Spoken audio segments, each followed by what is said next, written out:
Good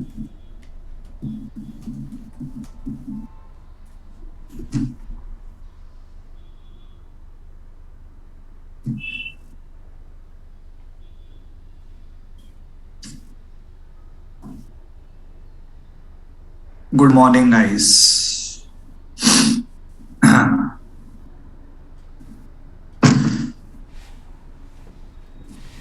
Very good morning.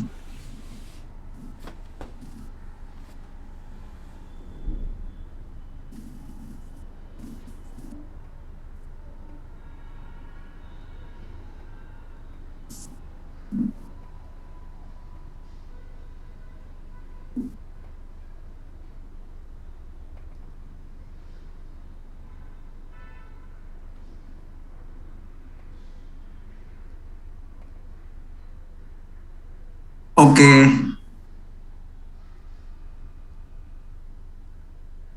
okay, guys. कुछ question सवाल जवाब पूछना है तो पूछ लो, अदरवाइज शुरू करते हैं.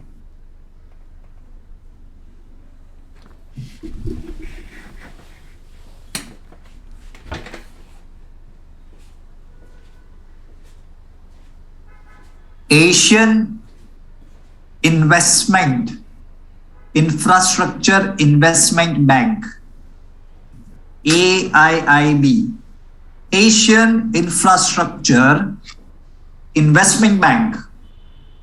It is located in which city? Headquarter कहां पे है?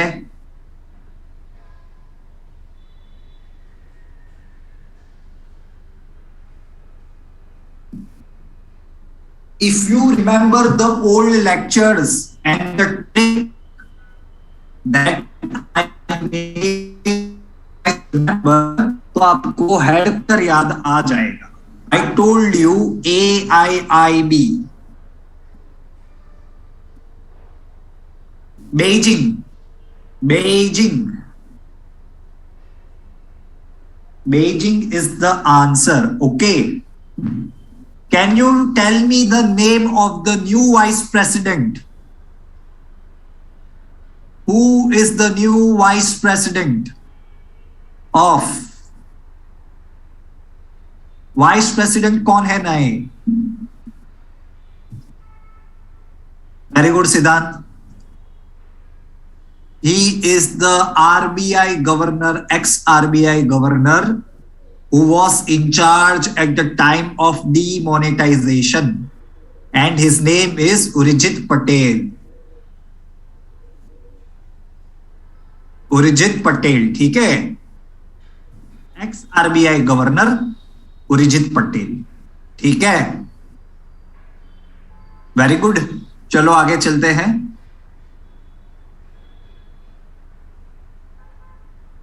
Middle eastern cord. Recently, you guys must have read about this.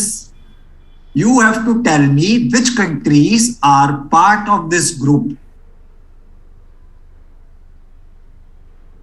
It is a group of 4 countries. They recently met. The foreign ministers of this 4 country recently met. And so people are calling this group as Middle Eastern Chord. Very good, Siddhant. Perfect. Very good. India, USA, UAE, and Israel. They are a part of Middle Eastern Chord. The foreign ministers recently met of these 4 countries to discuss economic issues, how to expand trade and commerce. Okay? Can you tell me Abraham Accords is a deal between which 2 countries? Abraham Accords. वो 2 country के बीच में peace deal है. In which both this country recognize each other. The answer is UAE and Israel. Okay. And UAE become the third country to recognize Israel from the Middle Eastern region. तो उसके पहले किसने किया था? The first country, Camp David accords, 1979,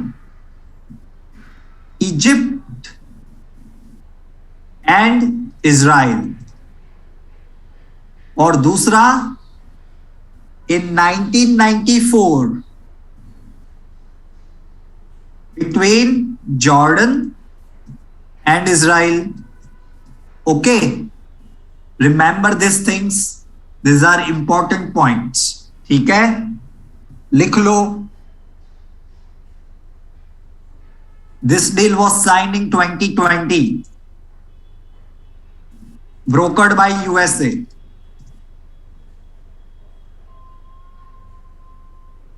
ये पता है ना, पिछले सालों में this deal is very important.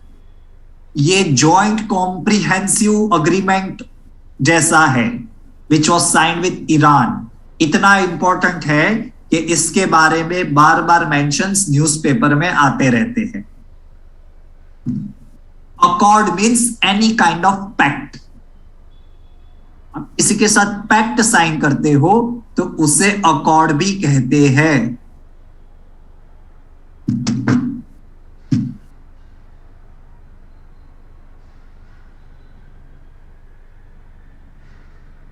Pegasus issue already मैं कवर कर चुका हूं। जितना मुझे लगता था उतना मैं पढ़ा चुका हूं, ठीक है। बाकी आई don't think so, because it is more of a political issue. Gas के बारे में जितनी बेसिक इंफॉर्मेशन हमें होनी चाहिए वो हम देख चुके हैं। बीकिंग रिट्रीट क्या होता है? I will take this question at the end of the lecture. It is important. इस साल रिपब्लिक डे में काफी सारे चेंजेस हुए हैं। I will be talking in detail letter, ठीक है।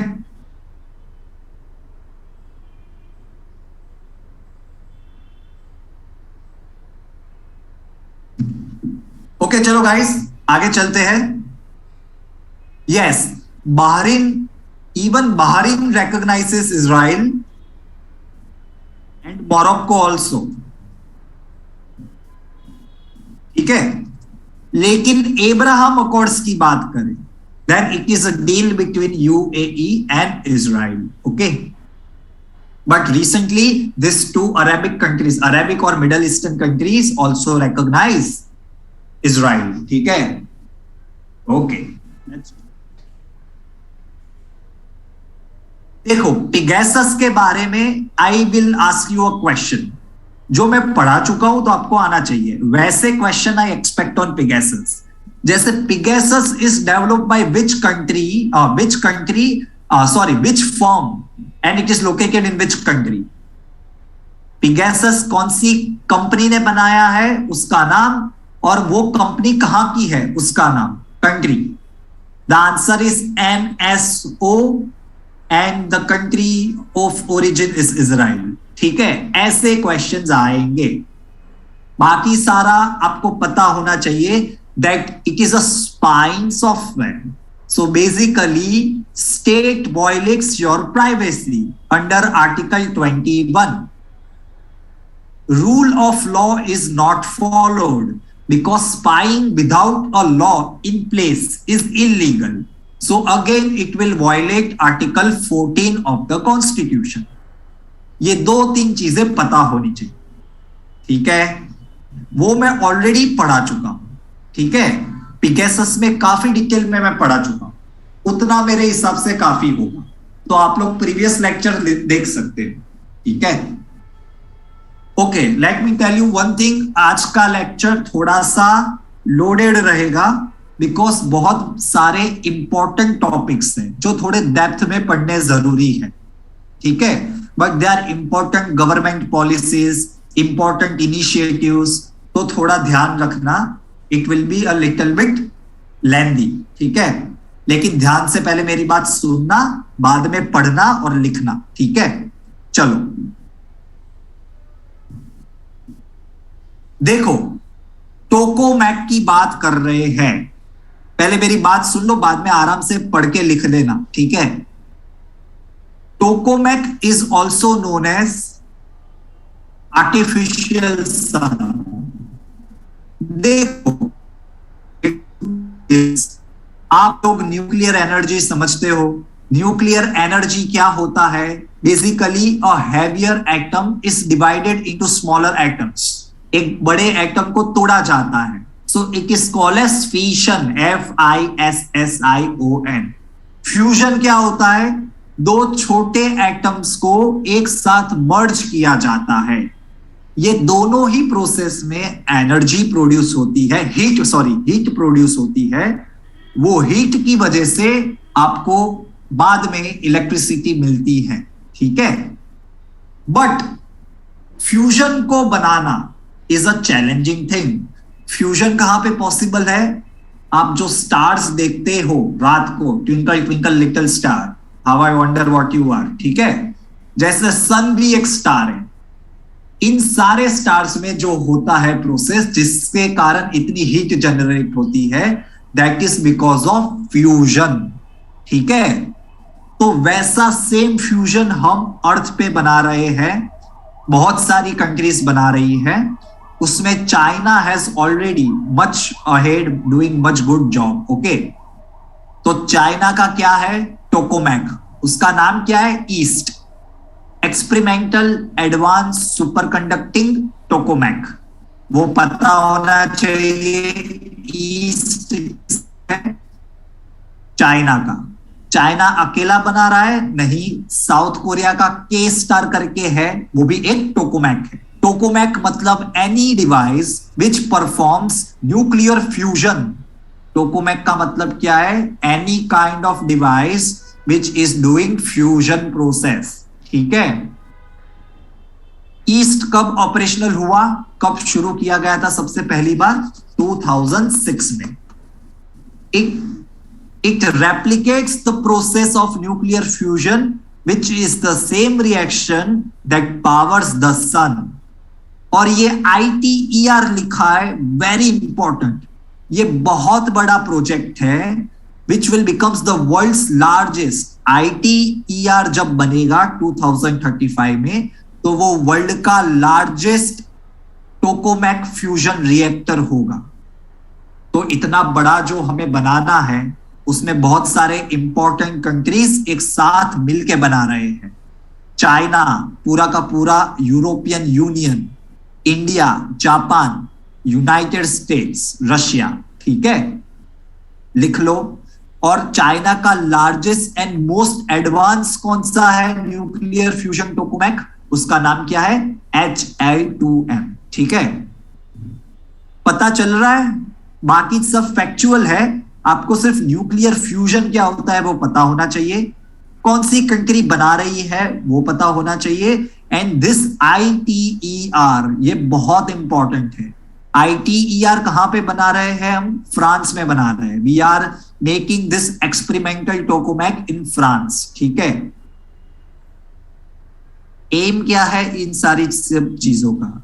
एम ये है that we want to get energy from nuclear fusion rather than nuclear fission, because इस प्रोसेस से जो एनर्जी मिलेगी वो क्लीन एनर्जी होगी, which will not generate any kind of greenhouse gas.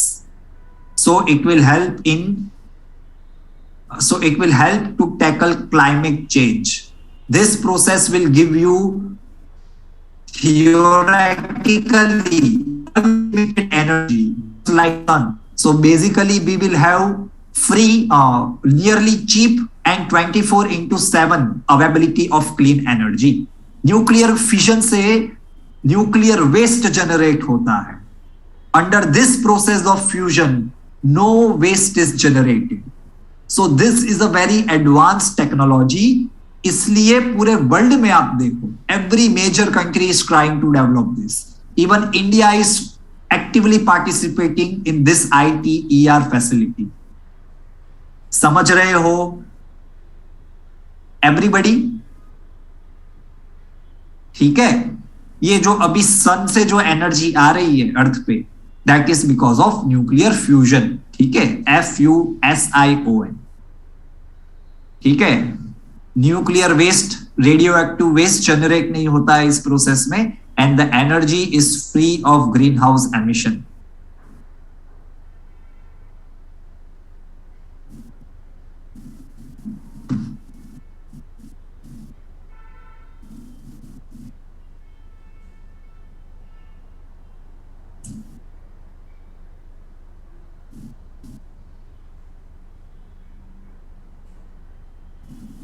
Okay guys, हाँ हाँ हाँ, क्या थी, रुक रहा हूं। अरे थक तो नहीं गए ना इतने में, देख के घबरा नहीं गए ना आप लोग? हाँ, घबराने का नहीं और झुकने का भी नहीं, बताया ना पुष्पा भाऊ, झुकने का नहीं, हाँ, पढ़ते रहने का। अभी आपका 4-5 महीना ही बाकी है, तो एकदम दबा के।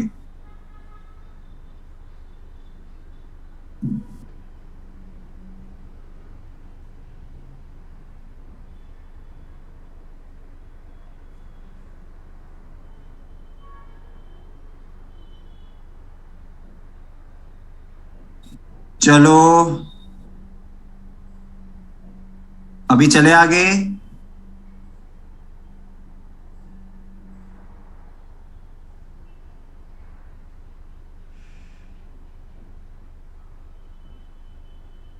चलो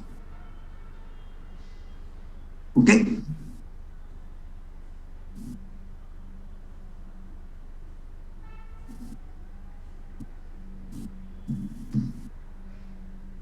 okay, this is very important topic.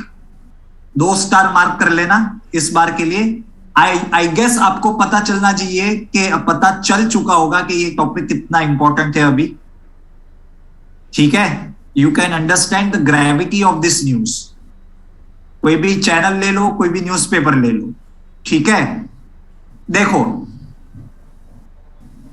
थोड़ी समझ लो, बहुत सिंपल है, हमें सिर्फ फैक्ट्स पे ध्यान देना है। देखो प्रॉब्लम क्या है, मेन समझ लो।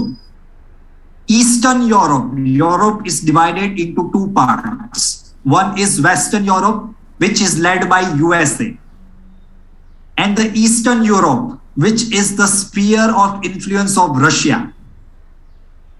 NATO when formed in 1949, it covered only the countries of Western Europe, तो रशिया को उतना प्रॉब्लम नहीं था। बट आफ्टर 1949 टू 2000, 50 साल में NATO slowly and steadily made sure that eastern countries also join NATO. So what is the issue in that? It will bring the forces of NATO at the door step of Russia. Russia का जिस country पे influence है in the eastern Europe, Russia will definitely don't want any NATO troops in those countries. I hope you understand this. ठीक है? So this is the main issue, the main point. अभी एक बार Ukraine ऐसा बोल देना कि नहीं हम कभी भी NATO ज्वाइन नहीं करेंगे, ये सब इश्यू खत्म हो जाएगा। The main point of Russia is that Ukraine should not join NATO. अगर किया कुछ वहां पे तो हम कुछ करेंगे, ठीक है? Understood? This is the whole story. Now हमें थोड़ी सी फैक्चुअल चीजें पता होनी चाहिए, बिकॉज कोई भी आर्टिकल में ऐसी बातें करते हैं। देखो the first point I have written, Euromaidan movement. Euromaidan movement 2013 में हुआ था इन यूक्रेन। ये क्यों हुआ था?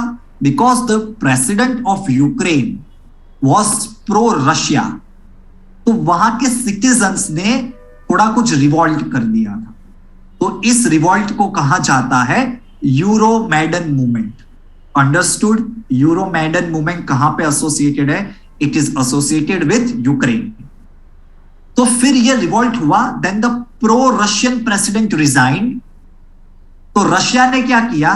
दे started sponsoring separatism movement in eastern Ukraine. Separatism मतलब that we want to join Russia, ऐसे मूवमेंट्स को कहते हैं सेपरेटिज्म मूवमेंट, ठीक है? कि we want to be pro Russia, we want to be with Russia. तो ईस्टर्न यूक्रेन की बॉर्डर पे Russia started sponsoring this kind of movements, okay. और 2014 में रशिया ने क्या कर लिया? 2014 में रशिया ने क्या कर दिया? क्या कर दिया ये तो पता होना चाहिए, मैं पूछ रहा हूं आप लोगों को। A very important thing happen, annexation of Crimea. Crimea was annexed bye Russia. Crimea, Crimea एक पेनिनसुला है that was annexed bye Russia, ठीक है। तो ये 30 चीजें पता होनी चाहिए। Now why Crimea is so much important, ध्यान से सुनना, सब कुछ आ जाएगा, मस्त हो जाएगा। Why Crimea is so much important? Because through Crimea Russia can have ready access to Black Sea. जो ब्लैक सी का रीजन है, और ब्लैक सी से आप कहां जा सकते हो? In Mediterranean Sea. Basically Europe को आप नेवल चोक पॉइंट से इंपॉर्टेंट है। It is important because it provides access to Russia to Mediterranean Sea via Black Sea, ठीक है। अभी आप मैप देखोगे आपको ज्यादा पता चल जाएगा, ठीक है। फिर ये एनेक्सेशन हुआ तो 2 डील साइन की गई। मिन्स्क 1, मिन्स्क किसका कैपिटल है? Minsk is the capital of which country? Belarus. Belarus is a very close ally of Russia. Belarus is a very close ally of Russia. तो वहां पे एक डील साइन की गई, वो डील फटाफट खत्म हो गई। much couldn't come out of that deal. So दूसरी डील साइन की गई, मिन्स्क 2 in 2015, अंडर किसके सुपरविजन में? फ्रांस एंड जर्मनी के, ठीक है। पता चल गया guys. Please write down this कि ब्लैक सी को कौन कौन बॉर्डर करता है? Bulgaria, Georgia, Romania, Russia, Turkey and Ukraine. This things are important guys, please make sure, ठीक है। ये डिटेल में पढ़ा रहा हूं और पढ़ लो, जरूरी है। मैंने पहले ही कहा था आज थोड़े टॉपिक्स डिटेल में रहेंगे, but this are very hot related topics, ठीक है। रशिया विल नॉट लाइक कि उनके बॉर्डर कंट्रीज नेटो ज्वाइन कर ले।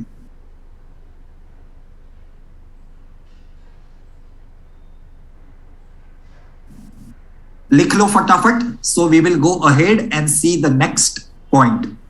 ये आप लोग कितने सारे लोग मुझे वो अंतरिक्ष डेवस की डील पूछ रहे थे, आज उसके बारे में भी पढ़ लेंगे, ठीक है।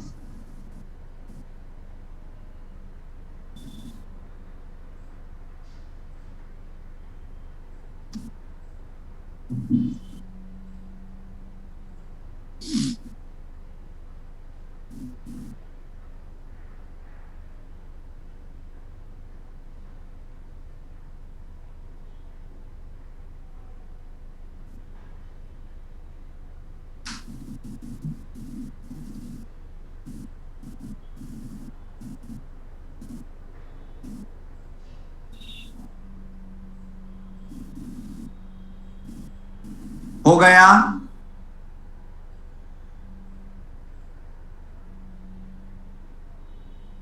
ओके ओके दृष्टि।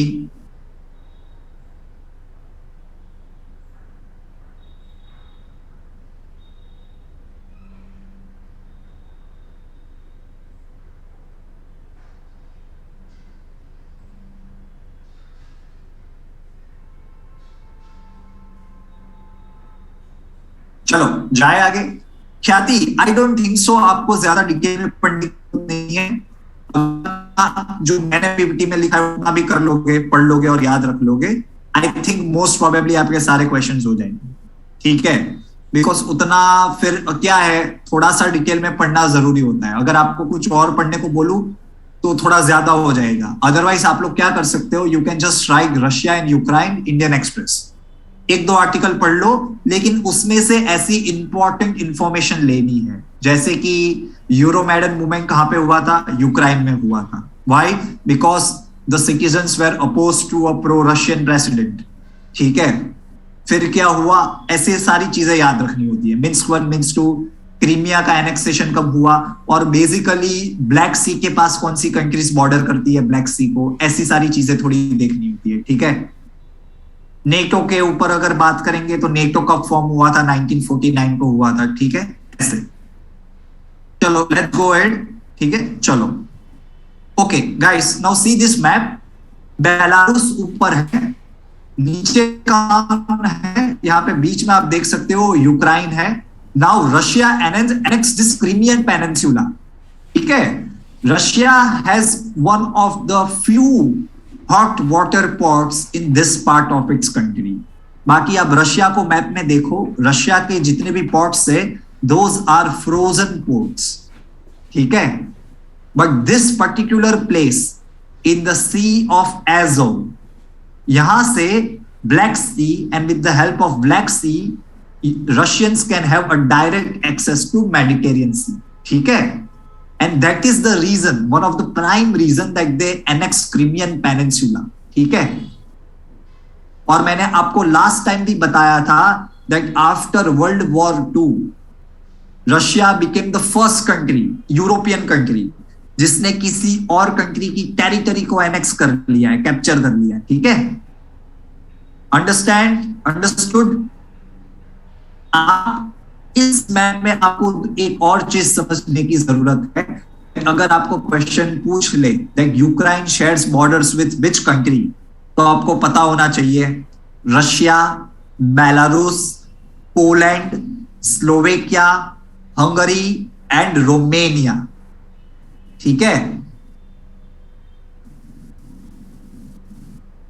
कौन सी इंपॉर्टेंट रिवर्स है, Dnieper and Dniester, Dnieper and Dniester. Now I don't think so इसके आगे कुछ भी आएगा एक्सेप्ट वन क्वेश्चन जो मैं अभी आपको पूछने वाला हूं, और वो बहुत इंपॉर्टेंट क्वेश्चन है। Have you heard this, okay wait, have you heard this particular term called,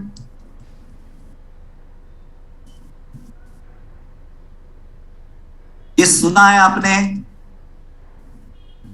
ठीक है। ऐसे क्वेश्चंस पूछेंगे आपको, समझ रहे हो। बिकॉज अगर आप अभी कोई भी you read any kind of news, you read any kind of news on this particular topic, आपको इसके ऊपर क्वेश्चन, आपको इसके बारे में मेंशन किया ही होगा। It is a gas pipeline between Russia and Germany.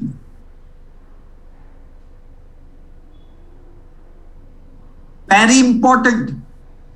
And USA has said that if Russia invades Ukraine, then we will make sure that Nord Stream 2 project will not move ahead. That means they will impose sanctions on Russia. And even Germany has said that they will make sure that this happens. Okay? Understood? Right now, which country is trying to broker peace between the parties? Ukraine और Russia के बीच में right now, which country is trying to broker peace? कौन सी country? France. The answer is France. Recently, President Emmanuel Macron of France met in Paris along with the parties from Russia and Ukraine to de-escalate tensions. और France के साथ support कौन करने वाला है? Germany. 2 हफ्ते बाद एक और मीटिंग होगी in Germany on the same issue. Understood इतनी बातें? नाउ आई डोंट थिंक सो कि इसके आगे अगर आपको कुछ भी आएगा you will tackle this particular news, ठीक है। पूरा हॉलिस्टिकली हमने समझ लिया है, ठीक है। But still you can from your side if you want, you can go through one article of Indian express, ठीक है। Any doubts in this guys? Should I go ahead? America इसलिए रिलेटेड है बिकॉज अमेरिका और Russia की एक ही speciality है मेरे हिसाब से। The good thing I like about this 2 countries is only one. मुझे ये दोनों कंट्री बहुत पसंद है। ये 2 कंट्री ऐसी है जो दूसरों की जमीन पे जाके लड़ती है, इसलिए मुझे ये दोनों कंट्री बहुत पसंद है। रशिया अपनी जमीन पे कभी नहीं लड़ेगा, यूएसए अपनी जमीन पे कभी नहीं लड़ेगा। दे विल मेक श्योर कि वहां की arms industry of Russia and arms industry of USA is doing good, મજાની લાઈફ, બીજે જઈને લડવાનું અને આપણે આપણા હથિયાર મોકલવા, સમજ્યા? ખેલ આટલો જ છે, બીજો કશું જ નથી. બીજી બધી અસલી વસ્તુ છુપાવવાની છે, નેશનલિઝમ ને ફલાણા ને ઢીમકા ને સ્પિયર ને કશું નથી, બધે પૈસા જ છે. There is this one good president called Dwight Eisenhower. आपने आइजनहावर का नाम सुना है? He was the head during the World War II, supreme commander of the forces. सबसे topmost person, Dwight Eisenhower, in the World War II. So he became president of the United States after Harry Truman, after the war. So he said one thing about America, which is very true, that America is the defense military industry complex. America जो चलता है वो कि एक ही चीज पे चलता है, because of their defence industries. Defence industry तभी चलती है जब पूरी दुनिया में आप आग लगाओ. It is as simple as that. ठीक है, हमारे यहाँ पे डिफेंस इंडस्ट्री चल ही नहीं सकती. हम कहाँ किसी को लड़वाने जाते हैं? ठीक है, हम तो हमारे घर पे बैठे हैं. ठीक है, so America works, it is a defence industrial complex. They export war all around the world. वो लोग वॉर को एक्सपोर्ट करते हैं. ठीक है, उनका एक्सपोर्ट कुछ अलग तरह का है. हम लोग मैंगो बेचते हैं, राइस व्हीट बेचते हैं. ठीक है, चलो आगे चले. अंडरस्टूड? ये थोड़ा ऐसा आपको इसलिए बताना पड़ता है ताकि आपको थोड़ा मजा आए. ठीक है, वरना थोड़ा मोनोटोनस हो जाता है, या आपको ऐसा कुछ अलग डायमेंशन मिले पढ़ने के लिए. ठीक है, समझने के लिए चीजें. चलो आगे चलते हैं. देखो, नेक्स्ट जो है वो देवस और अंतरिक्ष डील है. What is the job of ISRO, guys? ISRO क्या करता है? ISRO launches satellite. ठीक है, मैं जो भी बता रहा हूं ना, ध्यान से सुनना, सब कुछ पता चल जाएगा. तो आपको लगता है कि ISRO पैसा लेता होगा गवर्नमेंट से सैटेलाइट भेजने का, कि ये हम सैटेलाइट भेजा है ऊपर, उसका पैसा दो? The answer is no. Why? Because government is paying money to ISRO. लेकिन आपको यह भी पता है दैट हम बाकी कंट्रीज के सैटेलाइट्स भेजते हैं तब हम पैसे लेते हैं? The answer is yes, because that you are doing a commercial services. आप कमर्शियल सर्विस कर रहे हो. Commercial is always for profits. ठीक है, तो अंतरिक्ष करके एक डिपार्टमेंट बनाया गया था, एक कंपनी बनाई गई थी under government of India, which deals with the commercial aspect of ISRO. पता चला ISRO का बिजनेस डिपार्टमेंट कौन हैंडल करेगा? अंतरिक्ष करके कंपनी बनाई थी गवर्नमेंट ऑफ इंडिया ने, वो लोग. ये commercially for the sake of earning money जो कंपनी बनाई थी, उसका नाम क्या था? अंतरिक्ष. ठीक है, तो अंतरिक्ष ने बाद में एक डील साइन की देवस करके कंपनी के साथ. ठीक है, विच वॉज अ स्टार्टअप. सबसे पहले यूएस की एक कंपनी थी फॉर्ज करके, और बाद में उस कंपनी का नाम बदल के कर दिया देवस. तो ये दोनों ने मिलकर एक डील की थी back in 2003 if I am not wrong. ठीक है, हम देखते हैं. डील ये थी that ISRO will allow the use of S band. S for snake. ठीक है, एस बैंड का यूज ISRO अलाउ करेगा टू देवस. दो सैटेलाइट जो है ISRO अपने यूज करने देगा टू यूज एस बैंड. पता चला क्या हुई थी डील? किसको बोला था? देवस को, कि you show what ever you want to do, you want to provide high speed services to the consumers, so you can use our 2 satellites and use S band. फिर 2009 और 10 के बीच में क्या हो गया? 2G घोटाला. तो उस घोटाले में ये डील भी इन्वॉल्व हुई थी। हाँ दक्ष, मैं दिखाता हूं, पहले स्टोरी समझ लो, स्टोरी समझ लो, बाद में मैं पीपीटी दिखाऊंगा, पढ़ लेना तो आपको याद हो जाएगा। तो 2G घोटाले में ये डील भी इन्वॉल्व थी। तो गवर्नमेंट ने क्या किया, पूरी डील स्क्रैप कर दी। तो ये जो देवस वाली कंपनी है वो तो बाहर की थी। It was a company which was originated in Mauritius. उसका जो हुआ था मॉरिशियस में था, यस। तो देवस ने क्या किया, इंटरनेशनल चेंबर ऑफ कॉमर्स में जाके इंडिया के अगेंस्ट केस फाइल कर दिया। एक और केस फाइल किया फ्रांस के ट्रिब्यूनल में, और एक और केस फाइल किया जर्मनी के ट्रिब्यूनल में। इंडियन गवर्नमेंट ये तीन जगह पे हार गई केस। क्या हो गया, इज्जत खराब हो गया, ठीक है। तीन जगह इंडिया केस हार गया और देवस जीत गया। और ट्राइब्यूनल ने ये अवार्ड दिया था कि आपको $1 बिलियन पैसे देने हैं। तो इंडियन गवर्नमेंट ने बोला कि पैसा तो कुछ नहीं मिलेगा, खाते में लिख दो, ठीक है। ठीक है।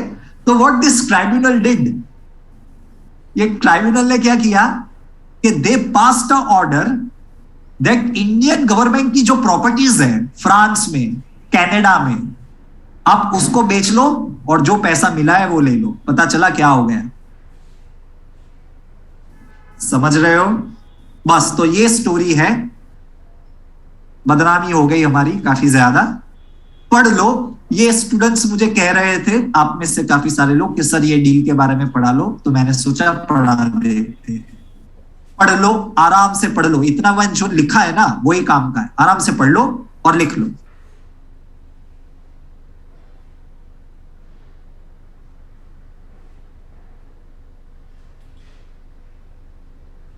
अरे भाई सब कुछ जाएगा।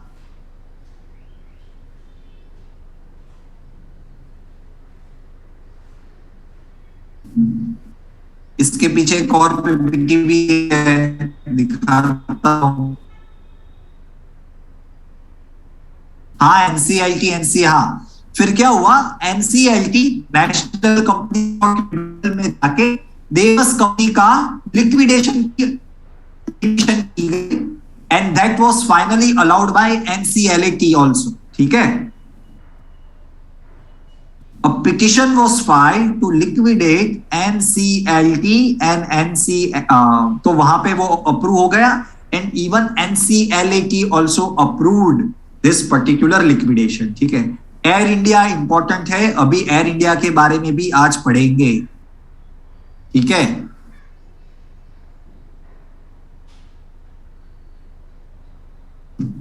आज आप लोगों को भारी भारी लग रहा है कि नहीं लग रहा? ये आज को थोड़ा ज्यादा हो रहा है।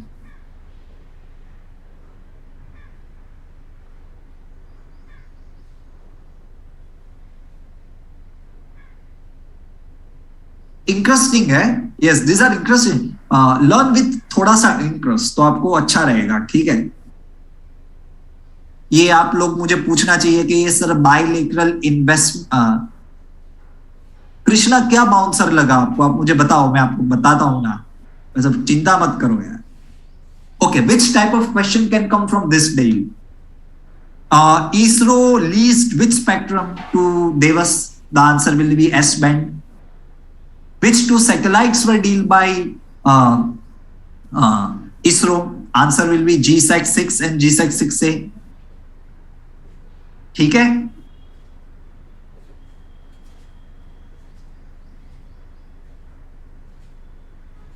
अंतरिक्ष क्या है? अंतरिक्ष के अभी मैं इसके ऊपर आपको एक और क्वेश्चन पूछने वाला हूं कंटिन्यूटी में।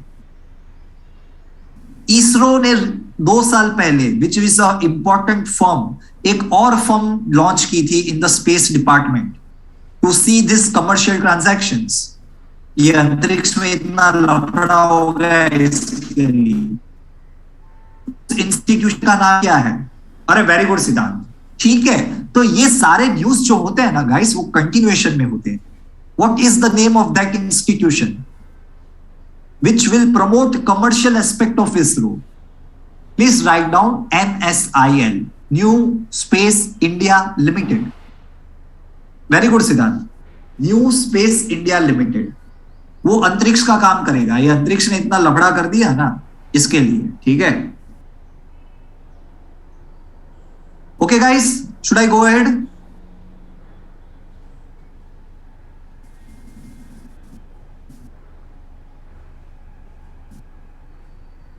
चले आगे एवरीबॉडी, ठीक है, चलो।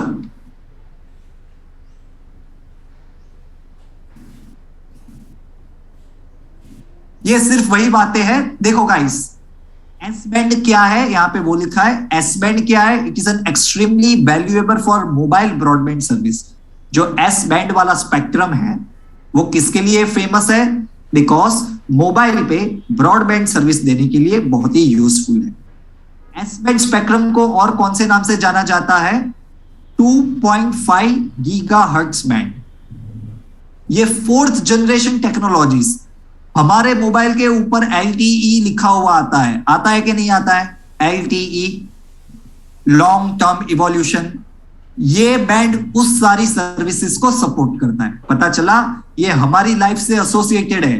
Right now we are using S band only, fourth generation technologies. आप 4G यूज करते हो कि नहीं करते हो? Everybody is using 4G।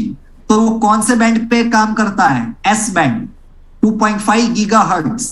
Yes, VoLT, voice long term evolution. ठीक है, फिर ये बायलेटरल इन्वेस्टमेंट ट्रीटी क्या होता है?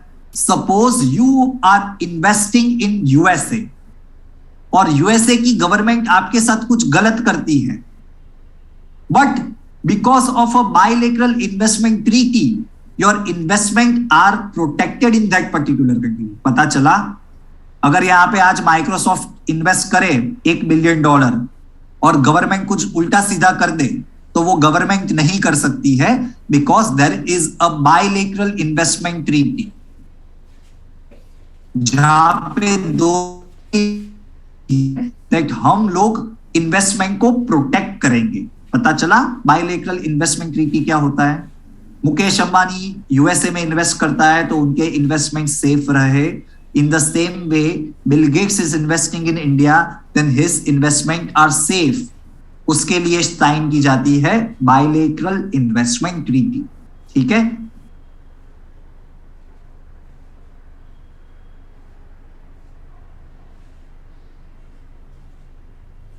यस यस, वो भी इसके। शैलराज पद्मा अवार्ड्स पर, यस, पद्मा अवार्ड्स आज तो पढ़ने पड़ेंगे। ठीक है, very important people are getting Padma awards, तो वो पढ़ना पड़ेगा। ठीक है, okay guys, should I go ahead? S band हमें allot, okay one more thing, जो एस बैंड था, एस बैंड वो हमें कौन सी ऑर्गेनाइजेशन ने हमें दिया था? The answer is international telecommunication union, ITU। ITU, International Telecommunication Union. They give this kind of bands to countries for the purpose of providing services. वो यूनाइटेड नेशन की एक एजेंसी है। ठीक है, and it is one of the oldest specialised agency of UN। ITU के बारे में आपकी IQ की स्टैटिक बुक में भी दिया है। ठीक है, बेस्ड इन जिनेवा, स्विट्जरलैंड। अभी NSIL जो मैंने बताया वही है। It is like a new company created to look after ISRO's commercial engagements. ठीक है, प्राइवेट कंपनी को पार्टिसिपेशन बढ़ाने के लिए भी NSIL बनाया गया था। ठीक है,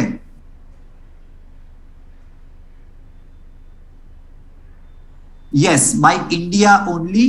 डिपार्टमेंट ऑफ स्पेस ने to promote private industries, to bring commercial aspect to ISRO, NSIL बनाया गया है। ठीक है,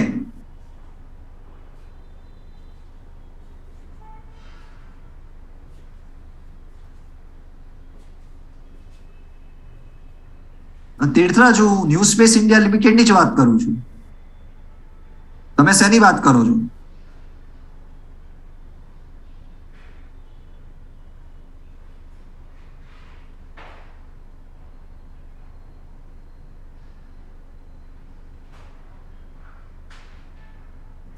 ઇન સ્પેસ, હા, ઇન સ્પેસ એની માટે જ છે.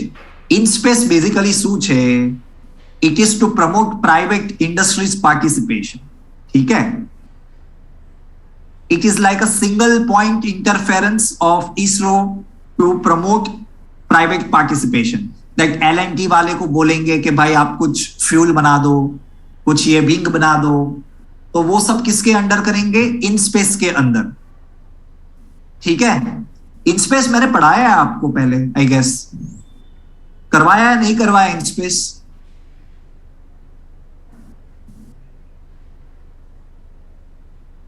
अरे अच्छा, एम पूछने. अरे देखो, हाँ हाँ, Tirthraj, there is no big difference between NSIL and in space. दोनों का काम एक ही है, majorly to promote private participation, to promote commercial aspect of space industry. ठीक है? आप दोनों के बारे में पढ़ लो, दोनों की चीजें आपको सेम दिखेगी. If you read about in space, it will talk about the same things to encourage private participation. If you read about NSIL, it will talk the same thing to promote commercialization and privatization. ठीक है?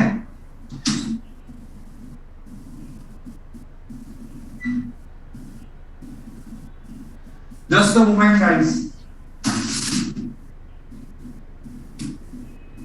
एक ही minute low.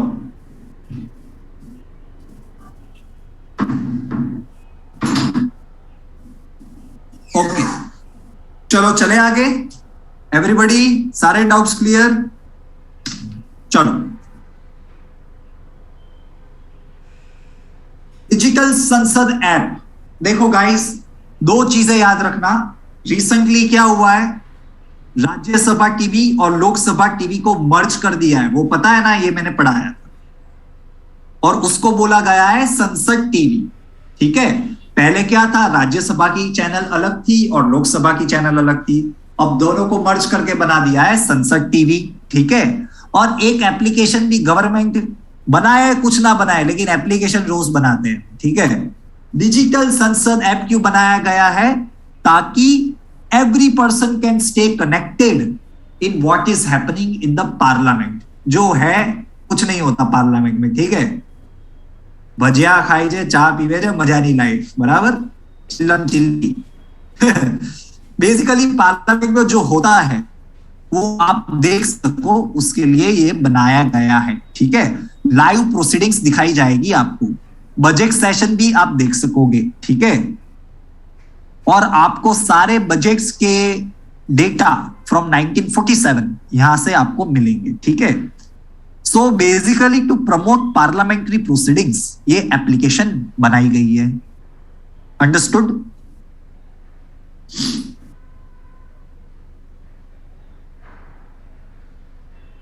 आ तो easy है, Saudi easy.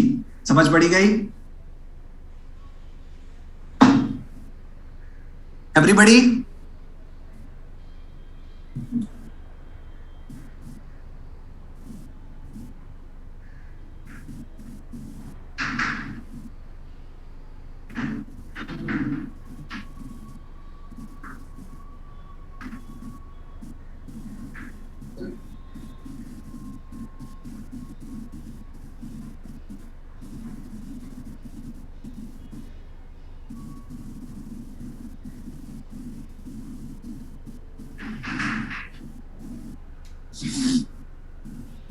ભાઈ આજે બાપુનું માર્ટિયર day છે, ખબર છે ને? 30th जनवरी बापू चल बसे थे आज. ठीक है?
Hello guys.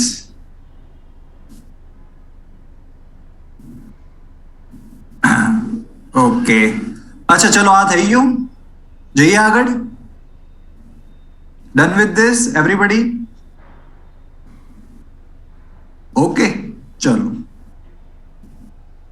Okay okay okay okay. Delhi Declaration was signed in which event? Delhi Declaration was signed in which event? અરે દિલ્હી દરબાર ના પહોંચી જતા યાર. અત્યારે રિસેન્ટલી વાત કરું છું અને ત્યારે દિલ્હી ડેક્લેરેશન હતું.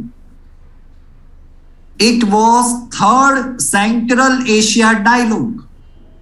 જો યાદ હોય તો third central India central Asia dialogue, third dialogue, બરાબર.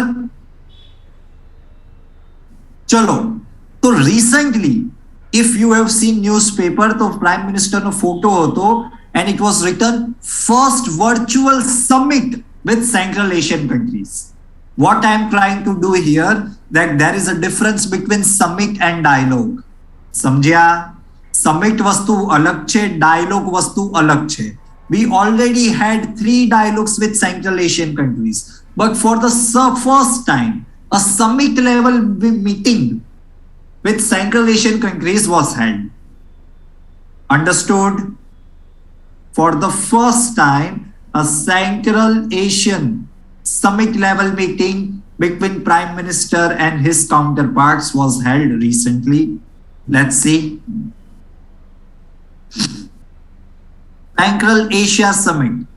The first India Central Asian Summit coincided with the 30th anniversary of establishment of diplomatic relation. This is the year in which we completed 30 years of diplomatic relationship with these 5 Central Asian countries. Okay. And we have decided that from now onwards, every 2 years we will conduct this summit meeting. દર 2 વર્ષમાં 2022 માં મળ્યા, હવે ક્યારે મળીશું? 2024 માં. Understood? And an Indian Central Asian Secretariat in New Delhi will be established to facilitate this. Central India Central Asia Secretariat will be established in New Delhi. In this summit, on which topics we talked? कई वस्तु पर बातों थई. On energy and connectivity, on Afghanistan and the use of Chabahar port.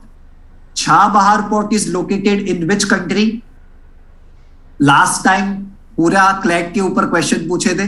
CLAT में पूरा Chabahar port के ऊपर पूरा 5 से 6 क्वेश्चंस थे. If you guys remember, it is in Iran. Iran, ठीक है, Iran. Chabahar port will be used by India to access Afghanistan and Central Asian countries. Okay, so we will use Chabahar port to access Afghanistan and Central Asian countries. We talked about counter-terrorism. We talked about 100-member youth delegation from Central Asian country to India and to train the diplomats of Central Asian country. And with Turkmenistan, एक important agreement हमने sign किया है in the capital of Turkmenistan, which is called Ashgabat Agreement. It is about connectivity to promote trade and connectivity. Any doubt in this? लिख लो.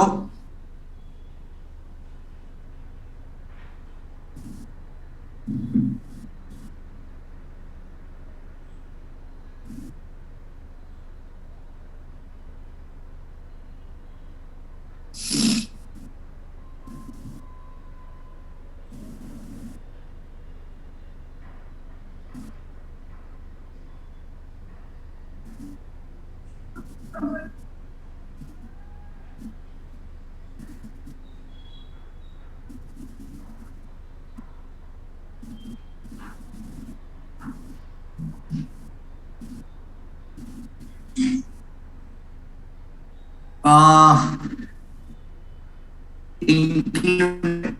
So what I want to tell you is that why don't you go and read the notes? You will get the answer. Because now I have to talk about the whole summit. चलो मैं अभी बता देता हूं, लेकिन मैं ये already पढ़ा चुका हूं. आई जस्ट वांट यू कि आप खुद पढ़ लो. कुछ ऐसा क्वेश्चन है जो मैंने नहीं. अभी मैं आपको बता देता हूं दैट दिल्ली डिक्लेरेशन में कौन से कंट्रीज इंक्लूडेड थे. The answer was the central Asian countries, Iran, Russia and India. ठीक है. जब वो मैंने पढ़ाया था तब मैंने आपको लिखवाया होगा. अंडरस्टूड. That's the reason.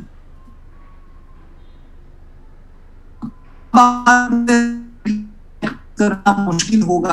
मुश्किल नहीं है, मुश्किल है because of the situations in Afghanistan. Otherwise we have already constructed the rail roads and the road. Afghanistan तक मैंने आपके सीनियर्स को पूरा मैप से बताया था, because last time it was very important, because Chabahar port काफी न्यूज में था. इस बार इतना नहीं है, इसलिए मैंने नहीं पढ़ाया है. Otherwise, it is very easy actually. Central Asia from Afghanistan, Central Asia जाना बहुत easy है. ठीक है. अभी कुछ आगे के लेक्चर्स में होगा तो मैं एक दो फोटो डाल दूंगा, so you can see for yourself. Okay? Okay, understood guys? चले आगे. Exactly. आपको जाहेदान रेलवे प्रोजेक्ट याद आ गया होगा. Zahedan Delaram railway project. ठीक है. दिलाराम करके भी एक जगह थी. चलो let's go ahead. Now understand the difference between this summit and the Central Asia dialogue.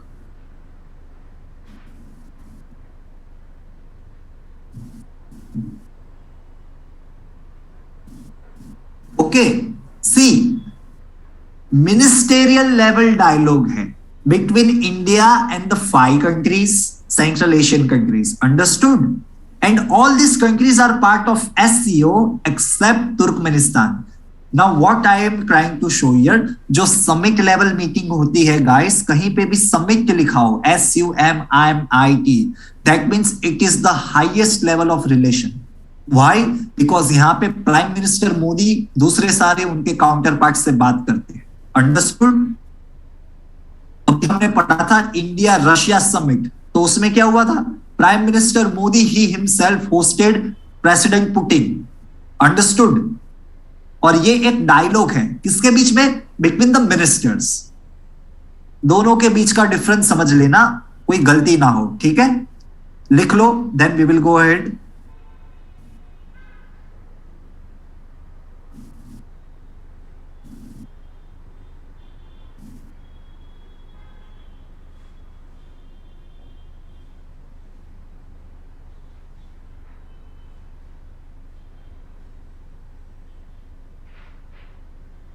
हो गया.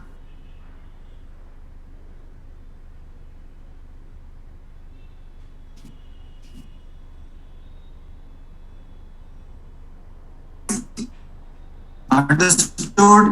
Go ahead. Okay. देखो, एयर इंडिया वाला किस्सा समझ लो.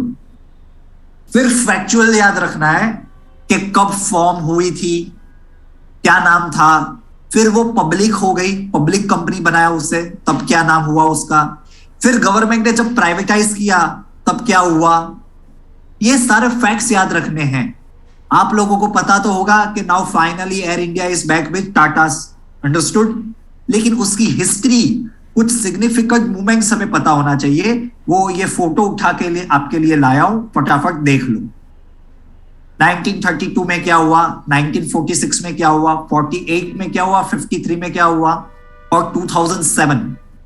1 2 3 4 5, ये 5 पॉइंट है 1932 से लेके 2007. वेरी इंपॉर्टेंट, याद कर लो और लिख लो.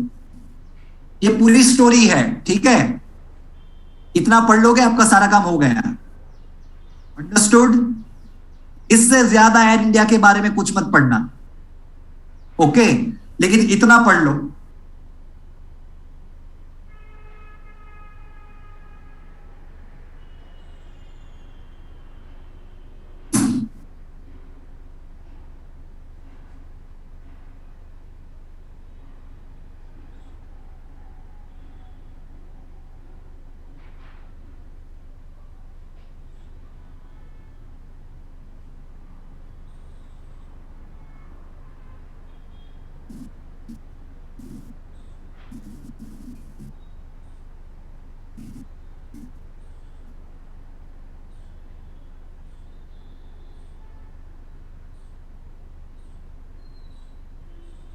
Okay,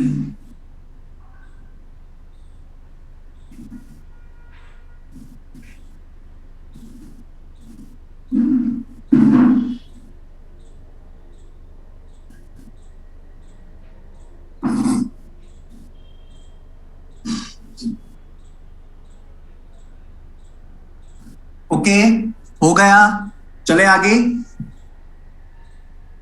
everybody.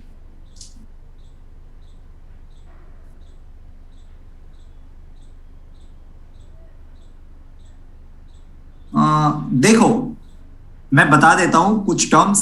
नेशनलाइजिंग क्या होता है? जब कोई प्राइवेट कंपनी की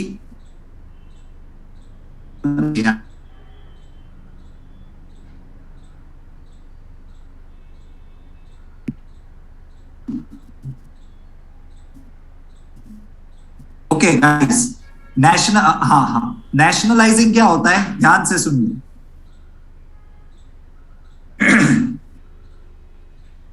अब सुनाई दे रहा है ठीक से? Okay okay, let's go. Nationalising क्या होता है? जब प्राइवेट कंपनी की ओनरशिप, मुकेश अंबानी जो ओनर है रिलायंस के, उसकी जगह मोदी जी बन जाए। That means Modi ji goes to Reliance office and buys the whole Reliance. उसे कहते हैं, क्या कहते हैं उसे? नेशनलाइजेशन। व्हाई? बिकॉज सरकार ने पूरी चीज खरीद ली, लेकिन मोदी जी तो बहुत अच्छे हैं, वो चाहते हैं ज्यादा से ज्यादा बिजनेस मिले।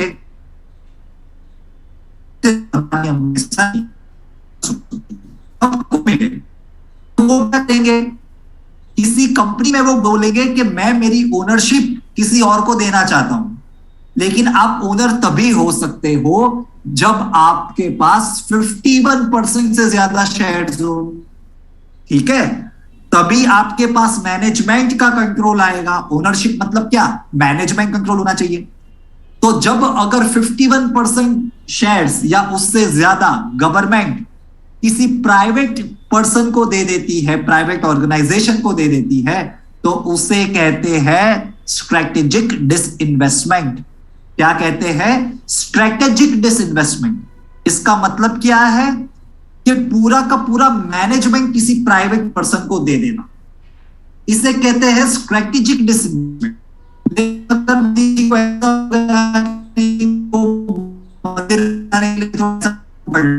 तो वो क्या देंगे? 51% नहीं देंगे, 10% बेच देंगे। ठीक है? सिर्फ 10%। तो इसे क्या कहेंगे? डिसइन्वेस्टमेंट। समझ रहे हो difference between disinvestment and strategic disinvestment?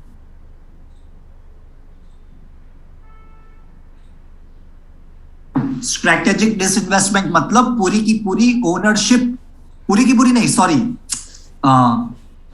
Management and control, management and control दे देना। और डिसइन्वेस्टमेंट मतलब सिर्फ थोड़ा सा शेयर्स बेच देना टू रेज सम मनी और to raise some revenue. Understood? Okay okay guys, should I go ahead? Okay, एक डायलॉग मार रहा हूं, ध्यान से सुनना। Sun never sets for the British Empire.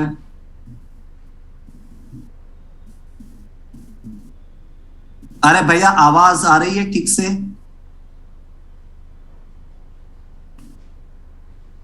पता नहीं है तो आज कुछ, हाँ वो आज थोड़ा वापस कुछ ले हुआ। I am sitting at the new place यार। आप लोगों ने जहां पे मेरे को लास्ट टाइम से बिठाया है, मैं वही बैठा हूं आज। ठीक है? तो थोड़ा कुछ लाइन में डिस्टरबेंस होगा। ठीक है? टॉलरेट कर दो थोड़ी देर के लिए। ठीक है? Okay, let's start. हाँ, डायलॉग नहीं है यार, ये एक कहावत है। Like the sun never sets for the British empire. Why? Because they used to rule all over the world. अगर रूल पूरे वर्ल्ड पे करते थे तो जगत भी होंगे। For an example, world war 1 and world war 2 है कि नहीं? World war 1, world war 2, Britain was fighting everywhere. Britain was fighting in Egypt, Britain was fighting in India, Britain was fighting in Malaysia. पता है ना ये सबको आपको? तो उसमें they were supported by Indian soldiers, Canadian soldiers, French soldiers. Support किसको करना है? ब्रिटेन को करना है, ठीक है। तो जितने भी मार्टियर सोल्जर्स हैं उनके लिए ब्रिटेन ने एक ऑर्गेनाइजेशन बनाया था which will look after the graves, because पूरे वर्ल्ड में they used to fight in world war 1 and world war 2। So श्रद्धांजलि देने के लिए सिमैंक्री बनाई गई थी, ठीक है। तो उस पूरे एक लिस्ट में इंडिया में एक बहुत इंपॉर्टेंट सिमैक्री बनाने वाले हैं, उसका नाम है इम्फाल, नागालैंड सिमैक्री। व्हाई?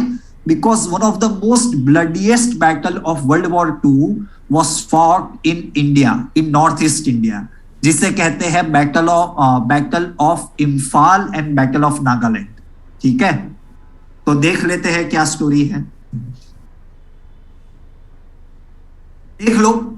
अरे यार इसके पहले ये लिख लो, सॉरी वो स्टोरी थोड़ी गलत हो गई। नेशनल वोटर्स डे कब सेलिब्रेट होता है? Since 2011 on 25th January। Why it is celebrated? Because the foundation of Election Commission of India। Theme क्या है इस बार का? Making election inclusive, accessible and participative भी रखा है। कॉन्टेस्ट का नाम क्या है? माई vote is my future, power of one vote, ठीक है। और नीचे क्या है?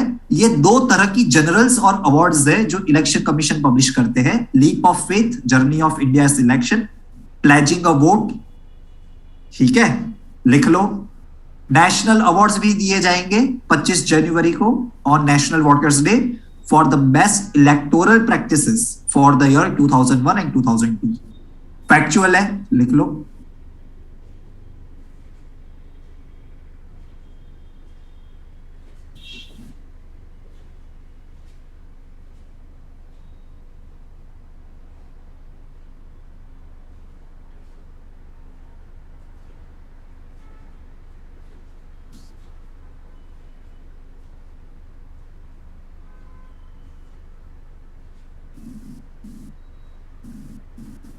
हो गया।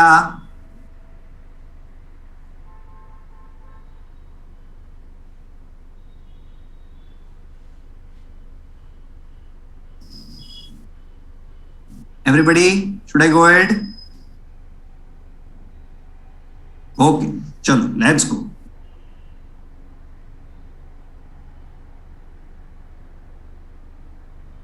फैक्चुअल न्यूज है, लिख लो। इंडिया एंड रशिया के बीच में रिसेंटली एक एक्सरसाइज हुई थी जिसका नाम है पास एक्स, ठीक है। PASSEX means passage exercise. A passage exercise is normally undertaken whenever an opportunity arises। मतलब दो दोस्त साथ में जा रहे हैं और अचानक मिल गए तो फिर फाफड़ा जलेबी खाना पड़ता है, ऐसा है, ठीक है। ये ऐसा वाला सिचुएशन है। बाकी सारी जो एक्सरसाइज होती है उसके लिए प्रायर प्लानिंग किया जाता है, लेकिन जो पासेज एक्सरसाइज है उसमें prior planning is not involve. India ने रिसेंटली यूएस नेवी के साथ भी की है पासेज एक्सरसाइज, ठीक है। और बाकी जो नीचे एक्सरसाइजेस है वो क्या है? The other exercise which India does with Russia. एक है Tsentr, multilateral military exercise, Indra exercise, joint services exercise, Zapad multilateral exercise, ठीक है, लिख लो। And I guess last time ही पेपर में पूछा था इंडिया श्रीलंका कौन सी एक्सरसाइज करती है? द आंसर वॉज नेवी के ऊपर पूछा था, स्लिनेक्स, ठीक है। सो ये सारे एक्सरसाइजेस इंपॉर्टेंट होती है, लिख लो। Passage exercise is between navy, यहां पे लिखा तो है, देखो तो सही, पढ़ो तो सही, दोनों जगह पे लिखा है। यूएस नेवी के साथ पासेज एक्सरसाइज की, रशियन नेवी के साथ पासेज एक्सरसाइज की, ठीक है।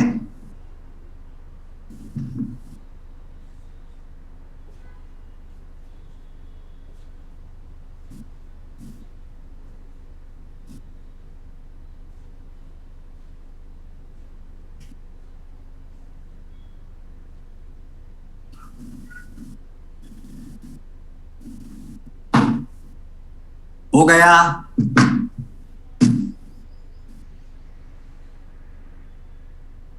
एवरीबॉडी, भाइयों बहनों मित्रजनों, चले आगे।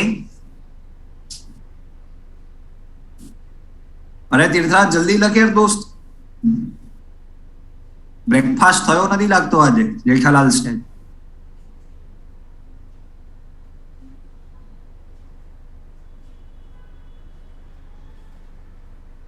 થઈ ગયું? चलो,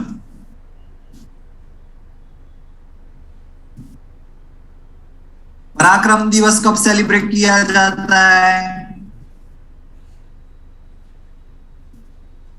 सिंपल क्वेश्चन, पराक्रम दिवस कब सेलिब्रेट किया जाता है? ऑन 23rd जनवरी. ठीक है,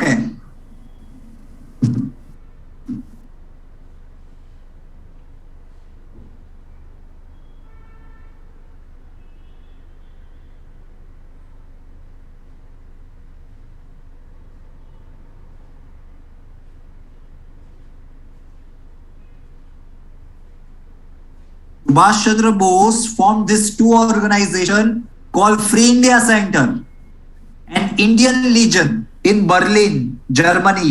याद रखना, ठीक है.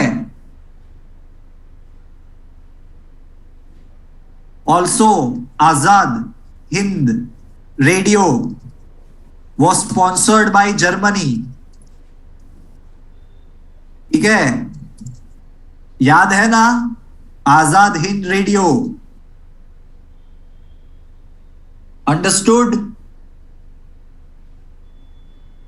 गांधी जी को फादर ऑफ द नेशन किसने बोला था?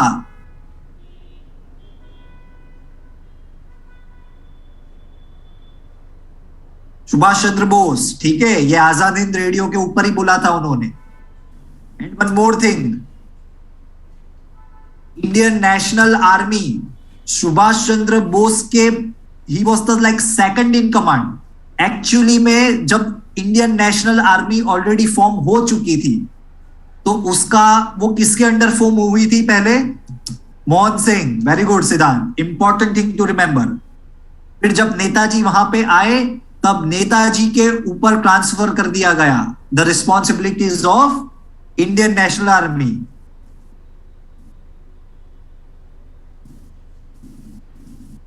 ये फूजीवारा करके एक जापानीज मेजर भी थे. ये दोनों ने मिलकर इंडियन नेशनल आर्मी को बनाया था. ठीक है,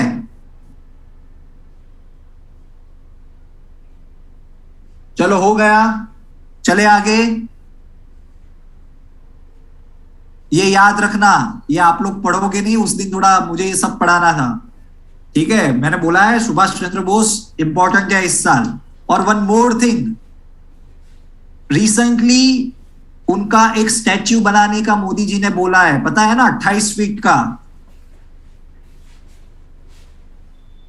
और वो कहां पे लगेगा? At India gate. अरे इंडिया गेट पे लगेगा. उसके पहले वहां पे किसी और का स्टैच्यू था. पहले किसका स्टैच्यू था? जॉर्ज फाई. ठीक है, तो जॉर्ज फाई का स्टैच्यू हटा दिया है हमने काफी सालों से. अभी वहां पे किसी का भी स्टैच्यू नहीं है. तो मोदी जी ने बोला वहां पे हम किसको ठोक देंगे? नेताजी को. ठीक है, and right now there is a hologram. ठीक है, पता चल गया. चलो आगे चलेंगे.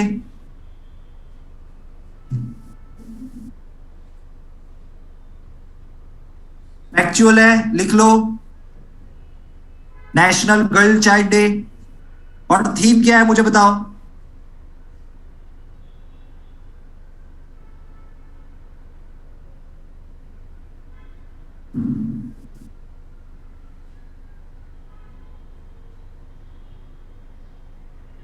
What is the theme of National Girl Child Day? National Girl Child day important day है. ठीक है, अरे यार अनमोल, गलत है.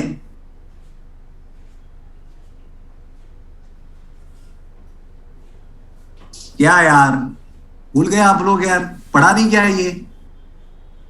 What is the theme? National Girl Child Day कब सेलिब्रेट किया है? 24 सिंस 2008। कौन सी मिनिस्ट्री रिस्पॉन्सिबल है? Women and child development ministry. और थीम क्या है? लिख लो, my voice our common future. ठीक है,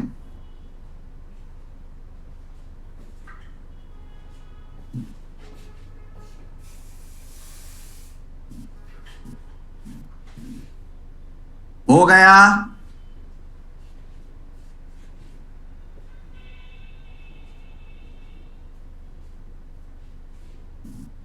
guys, should I go ahead? ठीक है,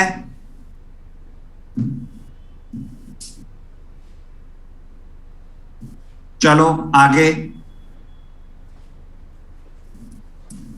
पद्म विभूषण किसको मिला है?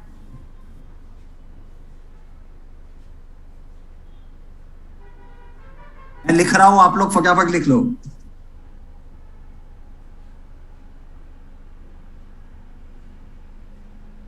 राधे श्याम इनका।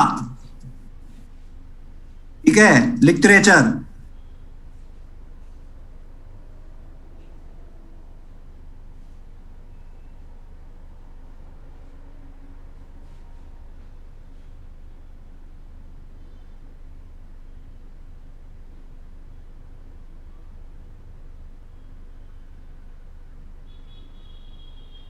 ये लास्ट वाला कैरेक्टर बहुत जोरदार है।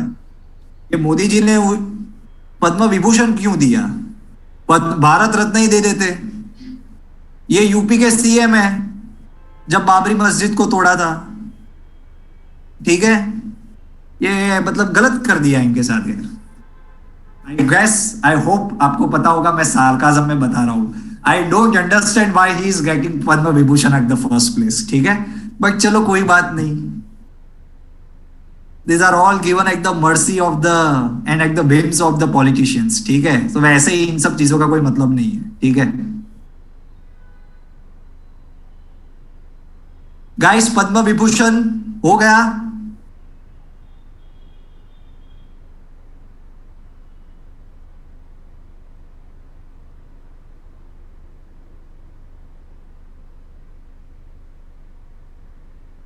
देखो, पद्म भूषण के साथ 17 पद्म विभूषण अवार्डीज है। कितने? There are 17। उसमें से गुलाम नबी आजाद, वेरी इंपॉर्टेंट। ठीक है,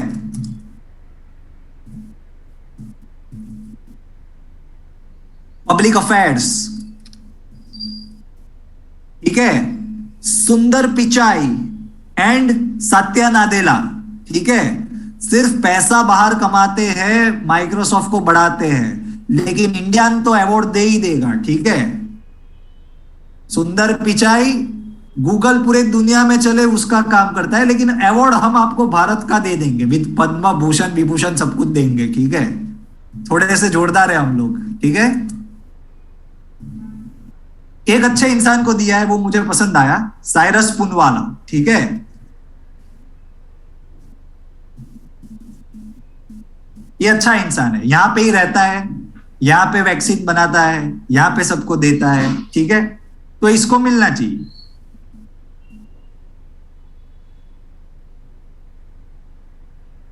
फिर वेरी इंपॉर्टेंट पर्सन,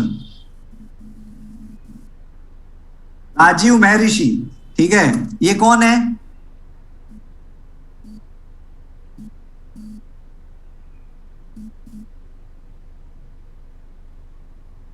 ये भाई साहब कैग रह चुके हैं।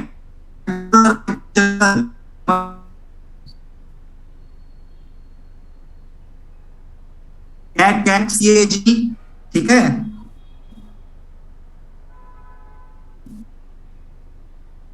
फिर चलो और बताओ।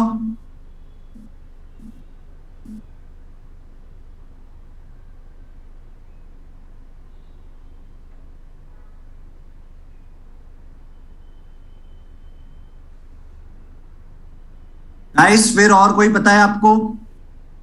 17 करने हैं।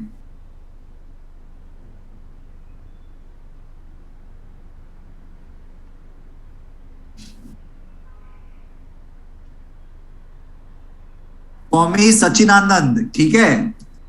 लिटरेचर एंड एजुकेशन में मिला है उनको। Is from Gujarat. देखो है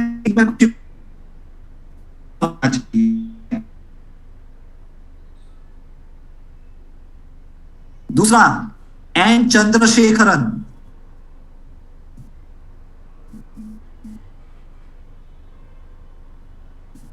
टाटा चेयरमैन टाटा, ठीक है। फिर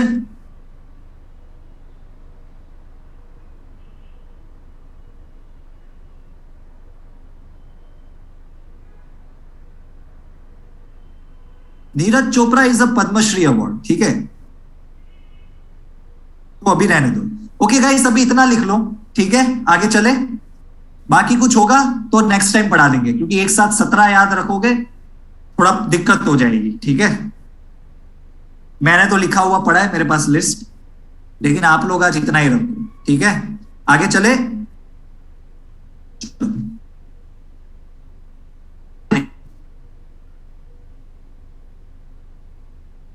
एक्चुअल है सारथी मोबाइल ऐप। क्या है सारथी मोबाइल ऐप? किसने डेवलप किया है? सेबी ने, securities and exchange board of India. तो ये ऐप बनाया क्यों?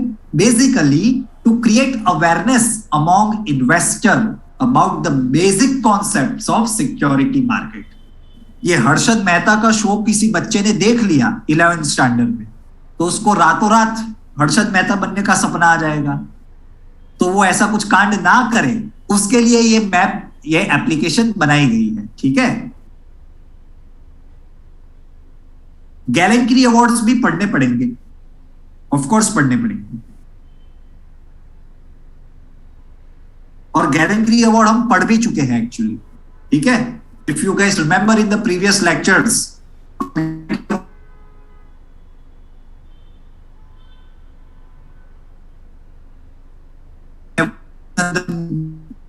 भाषा उनको कौन सा अवार्ड मिला है, ठीक है।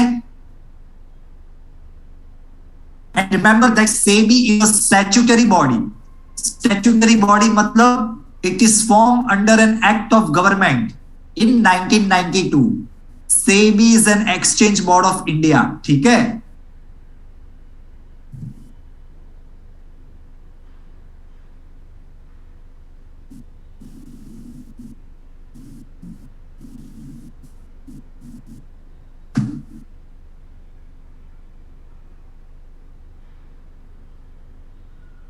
हो गया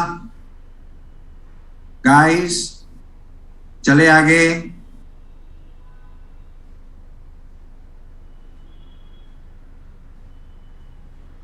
चलो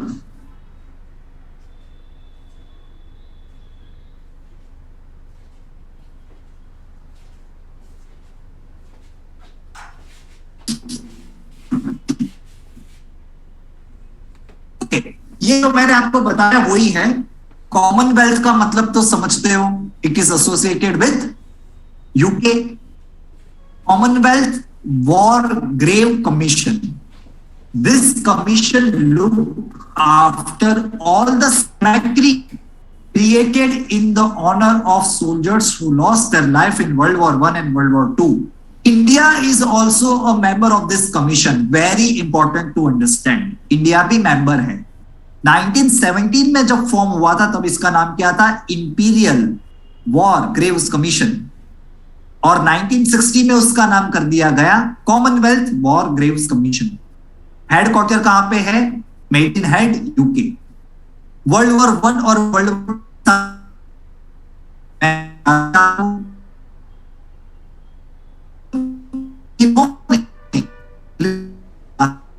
पांच जगहों का which have some they have come out with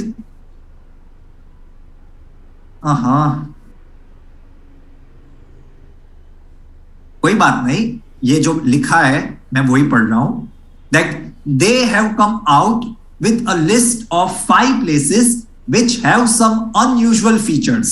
ठीक है, तो उसमें जो कोहिमा वॉर सिमेट्री है that is included in that particular list. 5 जगहों का नाम है, उसमें कौन सा इंक्लूडेड है? Kohima war symmetry. मैंने बताया one of the most fiercest battle was fought in Nagaland and Manipur. ठीक है, and why this is important? Because the war was fought on a tennis court.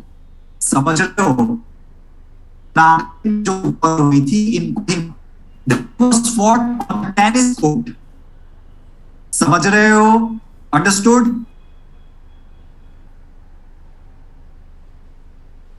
पता चला?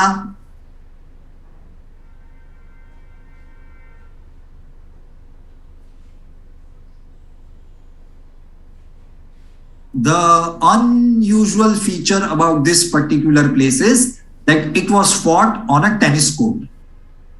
This commission came out with a list of 5 countries which have some unusual features. ठीक है? So what is the unusual features about the Kohima war cemetery? It is because the war was fought on a tennis court. ठीक है?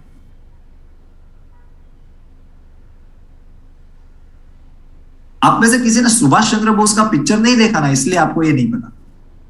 देखा होता तो पता होता. ठीक है, खाया है.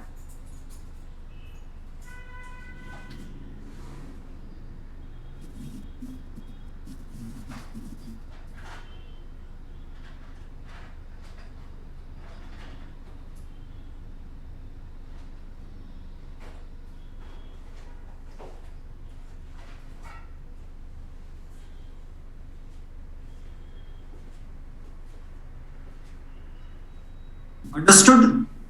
Who or which army was defeating this particular place? The 14th British Army, British India Army. ठीक है, the 14th British India Army was defending the northeastern frontier. ठीक है, and they were fighting against the Japanese and the Azad Hind Fauj के soldiers.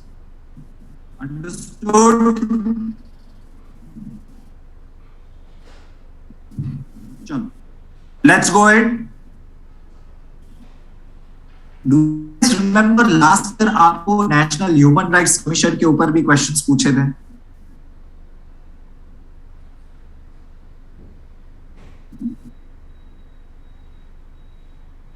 Last year national human rights commission के ऊपर भी पूछे थे, याद है? वो कॉन्स्टिट्यूशनल बॉडी है या स्टैट्यूटरी बॉडी है?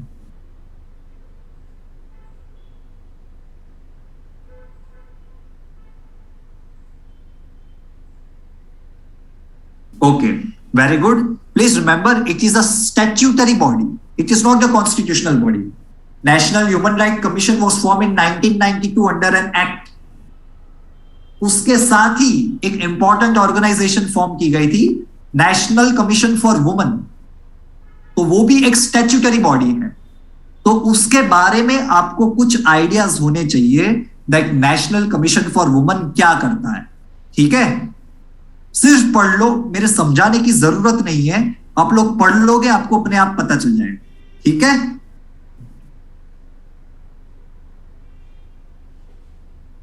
it is a statutory body established in 1992 as defined in the 1990 National Commission for Women Act. 1990 में एक लॉ पास किया गया. Institution comes into a picture which is called National Commission of Women. कौन सी ministry के under आता है? Very simple, very obvious, ministry of women and child. सबसे पहली हेड कौन थे? The answer is Jayanti Patnaik. A thing to remember is that Indian Constitution doesn't contain any provision specifically made to favor women intrinsically. ऐसा directly women के ऊपर कोई उनको favour करे ऐसा कुछ बनाया नहीं. But it is understood from article 15, 14 and 21 understanding to protect and safeguard women. ठीक है, अंडरस्टूड? चले आगे. कमीशन में 6 मेंबर हैं, एक चेयरमैन और बाकी 5 मेंबर्स, तो टोटल कितने हो गए? 6। They should have experience in the field of women rights and women based issues. ठीक है, क्या करता है national women commission? Provides consultation on major policy matters that affect women. Central government को और स्टेट गवर्नमेंट को पॉलिसी मैटर पे guidance देता है ये कमीशन। They can call anyone for examination of documents and witnesses. They have a power to take an public record. ठीक है, receiving affidavits, production of documents, summoning and enforcement. किसी को बुला सकते हैं, किसी डॉक्यूमेंट को मंगवा सकते हैं, किसी डॉक्यूमेंट को पब्लिश कर सकते हैं। लिखना नहीं है, ये समझना है। आप देखो और पढ़ लो एक बार, ठीक है? You should have a broad idea, because last time भी ऐसे नेशनल ह्यूमन राइट्स के ऊपर पूछा था, तो ये थोड़ा इंपॉर्टेंट होता है। ठीक है, ये सारी थोड़ी बॉडीज, इसके लिए मैं पढ़ा रहा हूं। ठीक है, 6 मेंबर होते हैं।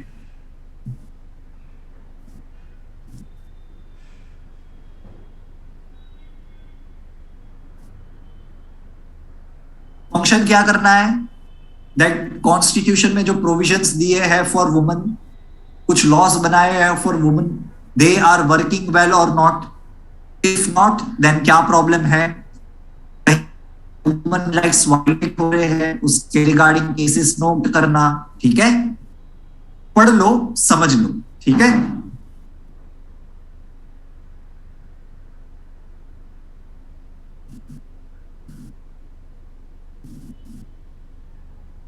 यस, पता होना चाहिए। Can you tell me the name of the Pakistan first woman supreme court जज? Can you guys tell me the name of the Pakistan's first Supreme Court judge, woman judge? Very good, guys. Her name is Aisha Malik. ठीक है, Aisha Malik, Pak's first supreme court. हमारे यहां पे कौन है first woman supreme court जज?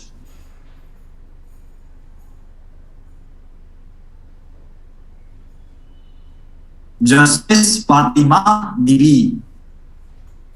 क्या बात कर रहे हो ख्याति? फातिमा बीवी, इतने सारे हैं। इंदु मल्होत्रा, अभी 2-3 है और आए हैं मार्केट में। ठीक है, so many people, so many women, not as many as man, I am sure, लेकिन काफी है। अभी तो है, रिसेंटली 3 वुमेन वर स्वेयर्ड इन। ठीक है, ओके, चले आगे।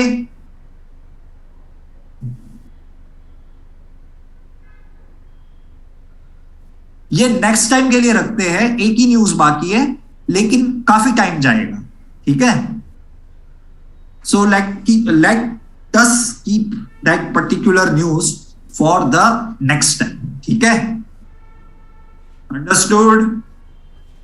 लेकिन 1 मिनट रुक जाओ यार, 1 मिनट रुक जाओ।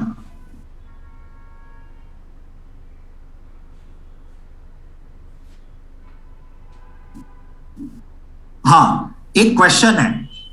Kevadia railway station was renamed by which name? Kevadia जो रेलवे स्टेशन है, उसका रीनेम करके क्या नाम रखा गया है?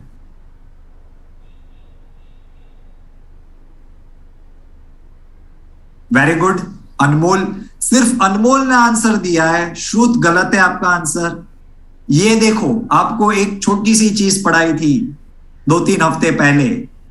You are not able to retain that news. There are 60 students right now. अरे सिद्धांत, कहां है भाई तू? आंसर बताओ। केवाड़िया रेलवे स्टेशन का क्या नाम रखा है? The answer is Ekta Nagar railway station. Ekta Nagar railway station.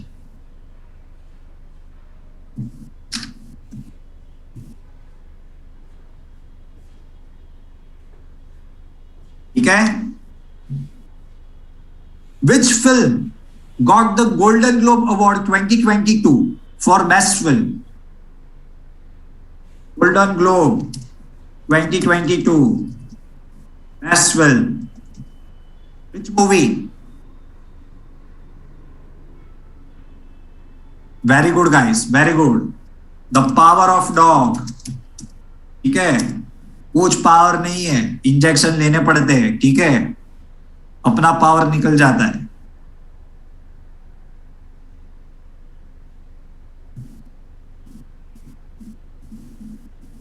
ठीक है, okay, one more question. Mahakali river is a dispute between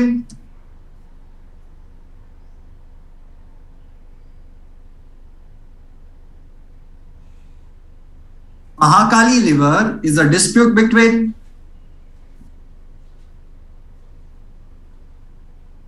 India and Nepal,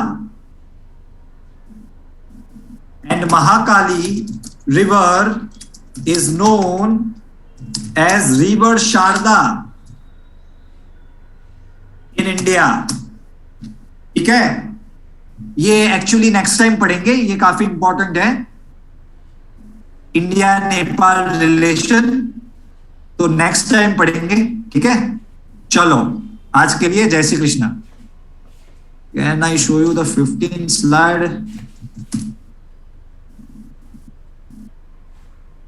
okay guys, bye bye.